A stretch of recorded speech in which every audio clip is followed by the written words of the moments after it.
So, could I live on the state pension? That's a question that viewers have challenged me with recently. Before we try to answer that question, let's understand what we're talking about. If the question is, could I live on the state pension and maintain my current level of spending, then the answer is obviously no.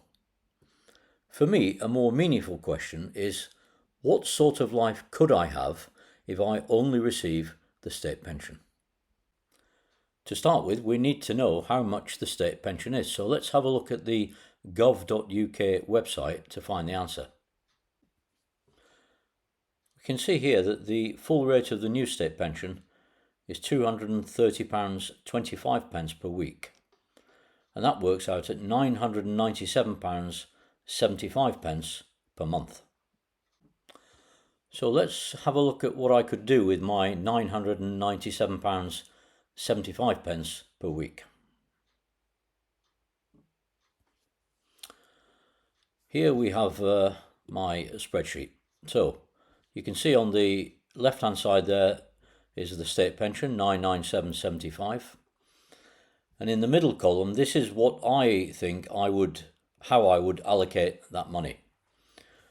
So there is no avoiding accommodation charges for anybody.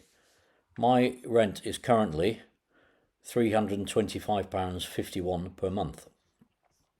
Now that seems quite low because I live in a shared ownership apartment. I own 35% of it, and this rent of £325.51 is the amount that I pay for the proportion of the apartment that is owned by the housing association. On top of the rent, I pay a service charge of £90 a month. I pay council tax of £112 a month. Now, as well as the physical shell of the apartment, you have to heat it, you need lighting, you need hot water for bathing, for keeping the place clean, etc. So my current combined energy bill for gas and electricity is £51 a month. Now I realise that's low, lots of people have pointed that out to me, but that is what I currently pay. My water bill has recently gone up from £18 a month to £25 a month. Now, internet. I think I would still want, even if I had only the state pension to live on, I think I would still want an internet connection because it's such a fundamental part of life these days. Likewise, I would want a TV licence because I do watch live TV and I do sometimes watch the BBC iPlayer, which requires me to have a TV licence. A bit like the internet, I think having a mobile phone these days, and especially given that I don't use a landline phone, I think a mobile phone is one of the minimum requirements of a dignified and minimum lifestyle. Now I've entered £10 a month for that. That's less than I currently pay, but lots of people have pointed out to me that I can get a good SIM-only contract for £10 a month, or maybe even less. I've also included contents insurance because living on such a small amount as the state pension only, I don't think I would have the money to replace items that were lost or stolen, so I've opted to include my contents insurance of £4.21 a month. Now, what about groceries? We have to live, we have to eat to live, and I've kept this figure, which is the amount that I'm spending currently on groceries, or should I say more accurately, groceries, household cleaning products and toiletries. That came in last month at £210, so I've entered £210 here. Now, if we remove the amount that I typed in there for recreation, those basic minimum requirements take up, from the £997.75, they take up £869.72 of that, leaving just £128.03. But that is without any recreation, without doing anything over and above really existing. So I don't think I could live like that. That's too narrow a margin. So I think I would, from that £128.03, I'd want to spend £68.03, just to make the numbers add up. I would want to spend £68.03 on some sort of recreation. That might be any combination of things like buying a second-hand book, a visit to the cafe, maybe a visit to the coffee shop once a week. Just something to get me out of the flat, mixing in areas where there are other people, and having some sort of minimal enjoyment of life over and above the bare minimum. That would leave me £60 a month, which I would try my best to put to one side in a sort of general sinking fund, just in case any emergencies arose.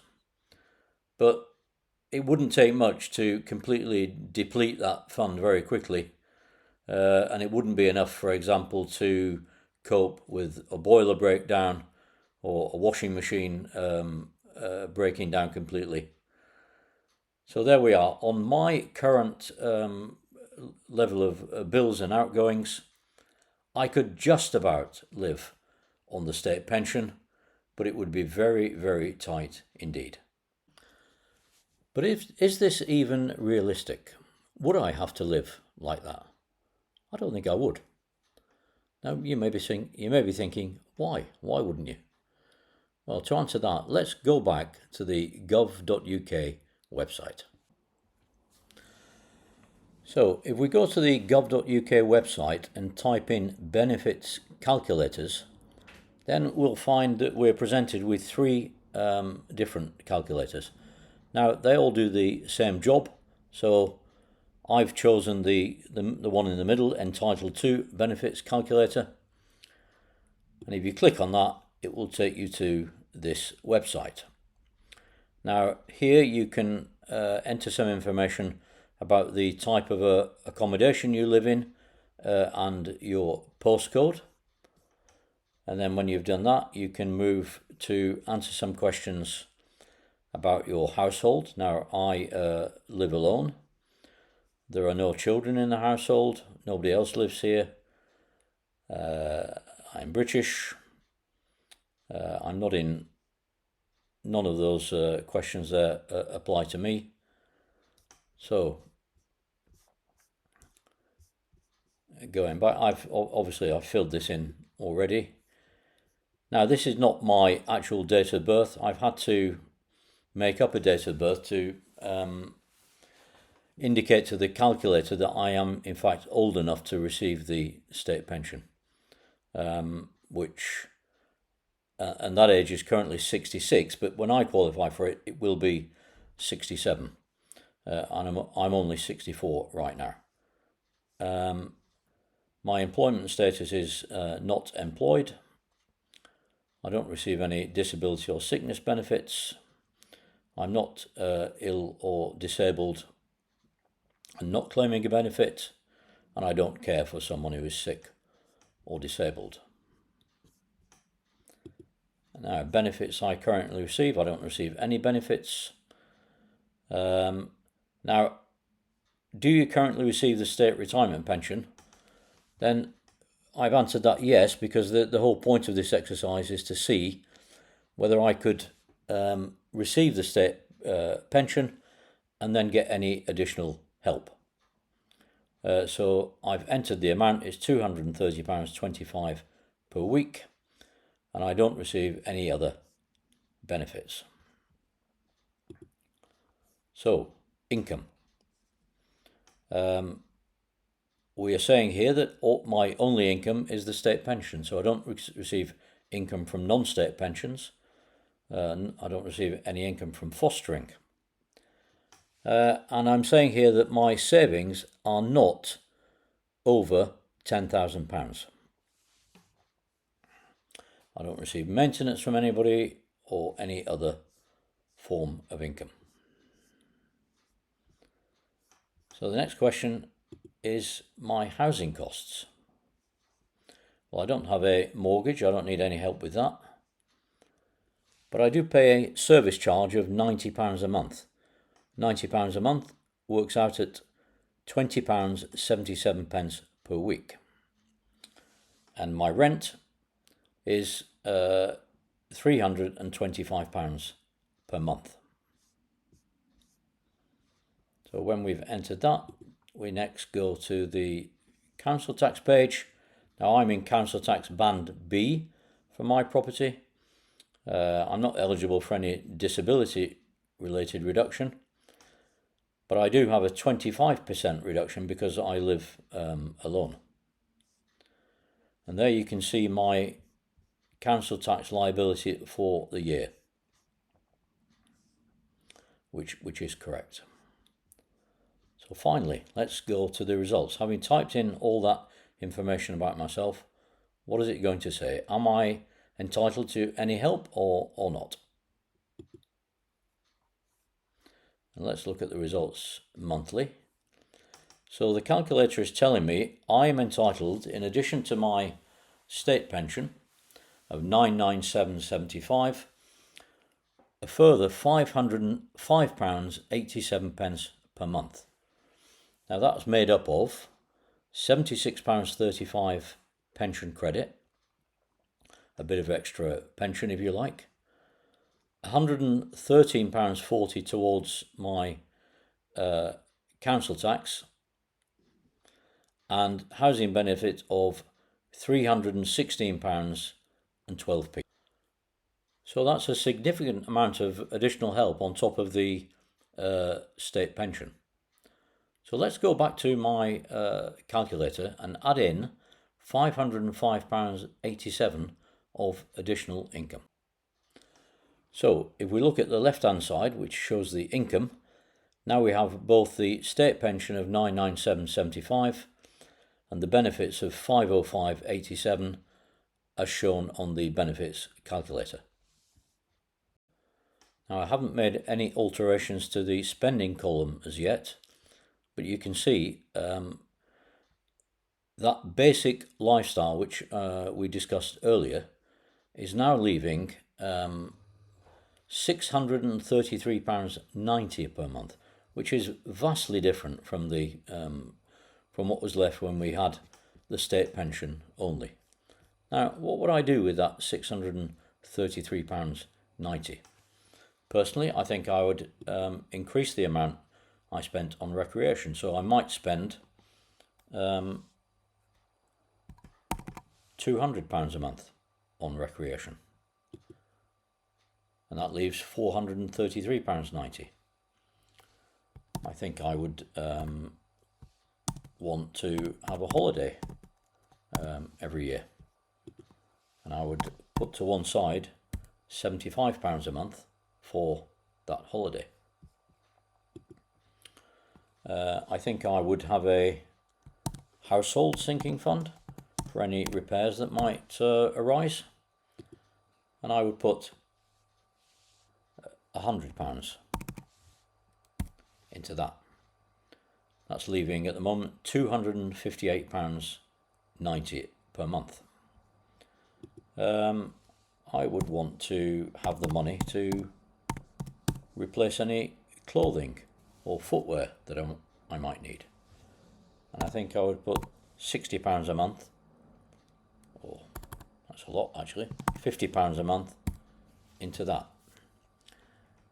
Now, even with £200 a month allocated to recreation, and by recreation that could be anything we want it to be, £75 a month saved towards a holiday, £100 a month saved towards any repairs or breakages that might occur, and £50 a month for clothing, we still have £208.90 remaining.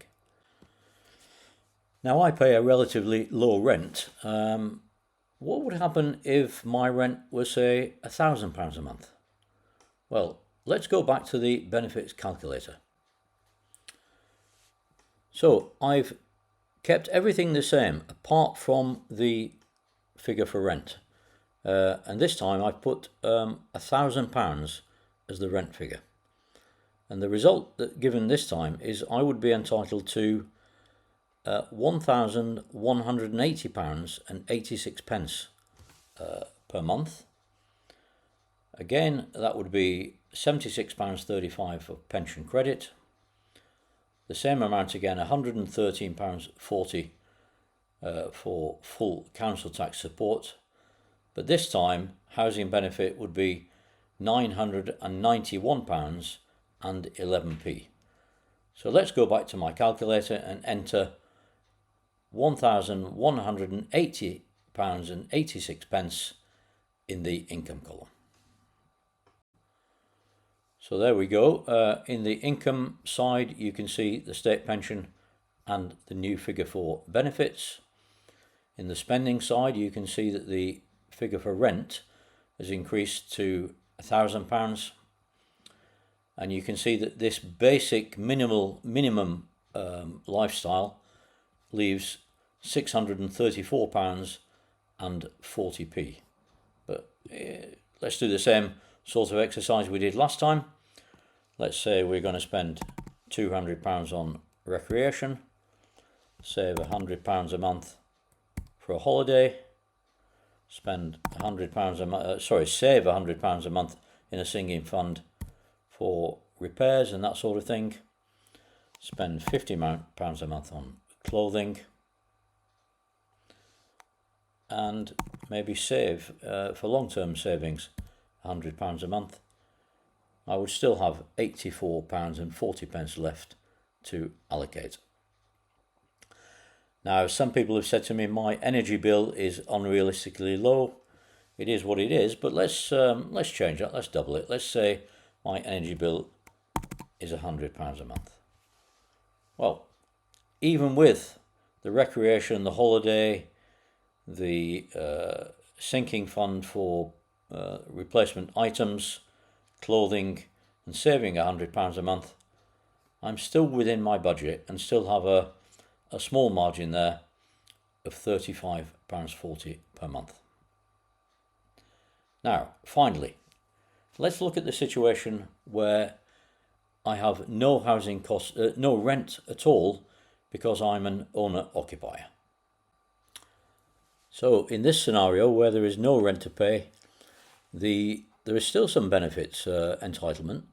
This time £189.76 per month, which again is the pension credit and the council tax support. There is no housing benefit or help with rent because there is no rent. So let's add £189.76 into the calculator. So here we can see 189.76 added to the income column, leaving 594.30 after allowing for just the basic bare minimum lifestyle. And now we can start to allocate this 594.30. So again, I think I would be choosing £200 for recreation, maybe £100, sorry, £75 for a holiday fund, £100 for a repair and replacement fund, £50, no, let's say £60 per month for clothing and footwear, and £100 long-term savings, leaving me still with £59.30 to allocate. So there we've seen three different scenarios. My own scenario here, if I was living on the state pension only, a scenario where someone was paying £1,000 per month in rent, and finally the scenario of a owner-occupier paying nothing in rent. So I think my answer to the original question is yes, I could live on the state pension only, and this is how I would do it.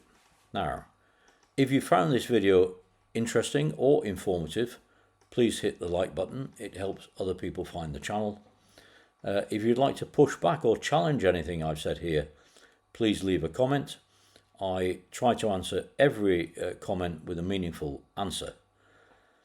But in any event, thank you for watching, and I'll see you, I hope, in the next one.